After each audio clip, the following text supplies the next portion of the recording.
கடவுள் உங்களை வாழாக்காமர் தலையாக்குவார், கீழாக்காமல் மேலாக்குவார். ஓகே ஐயா சோறு எப்பயா ஆக்குவீங்க? டேய் என்னடா காமெடி பண்றியா? என்னடா டேய் அமைதியா இரு. கடவுளை வாழாக்காமல் தலையாக்குவார், கீழாக்காமல் மேலாக்குவார். என்னாச்சு? இல்ல வாய் வலிக்குது. இப்ப நான் வாரம் அதே சொல்லிட்டு இருந்தா வாய் வலிக்குதான் செய்யும். டேய் அமைதியா ஐயா பார்த்து பத்தி கொஞ்சம் பேசுங்கய்யா. சும்மா அதே ரப்பர் மாதிரி இழுத்துனே இருக்கீங்க. அப்புறம் எப்ப பேசணும்னு எனக்கு தெரியும். அமைதியா வாய். Okay right. ஆமா கண்பா ஆண்டவர் ஆபிரகாமே பல மடங்கு ஆசீர்வாதத்தை போல உங்களையும் கடவுள் ஆசீர்வதிப்பார். ஆபிரகாமுக்கு ஆண்டவர் ஒரு பிளான், ஒரு பர்பஸ்க்காக ஆண்டவர் ஆசீர்வதிச்சாரு. நீ அதே மாதிரி எல்லாரையும் பணம் வரும், காசு வரும், செழிப்பா இருப்பீங்கன்னு சொன்னா நயா அது அவரே சோர்ந்து போயிருப்பாரு ஆபிரகாமிய. டேய் அமைதியா சும்மா வர.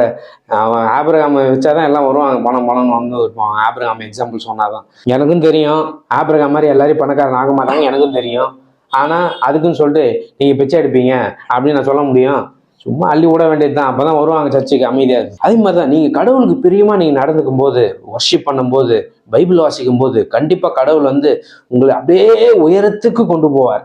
எவ்வளவு உயரத்துக்கு வேணா கொண்டு போவார். ஏன் சொல்றீங்க? ஏன் பண்றீங்க? ஒரு பிசினஸ் மாதிரி பண்றீங்க நீங்க. கடவுள் பிரியமா இருந்தா அப்படி பண்ணுவாரு, இப்படி பண்ணா அப்படி பண்ணுவாருன்னு அவருக்கு ரூல்ஸ் மாதிரி போற மாதிரி பண்றீங்க நீங்க. பிசினஸ் ஆக்கிட்டீங்க என்ன நீங்க? ஆமா பிசினஸ் தான். இது என்ன பண்ண சொல்ற? கடவுளும் அவங்களும் பிசினஸ் பண்ணாதான் எனக்கு பிசினஸ்க்கு எல்லாம் கட்டணும். நீ வேற போல. நீங்க போங்க ஐயா. கடவுளுக்கு பிரியமா இருக்குது நம்ம கடமையா. நீ அதையே ஒரு இது ஆக்கி விட்டீங்க, பிசினஸ் ஆக்கி விட்டீங்க. ஆமா தம்பி யார் நீ? ரொம்ப அறிவாளியா பேசுறிய நீ. எப்படி இவ்வளவு அறிவு வந்துச்சு? பைபிள்ல வாசிக்கிறையா? ஓ பைபிள வாசிக்கிறியா? அப்ப கண்டிப்பா வரும். ஓகே. ஏன்னா நிறைய பேர் பைபிள வாசிச்சா இதெல்லாம் நம்ப மாட்டாங்க. ஆனா நீ பைபிள் வாசிக்கிறியே.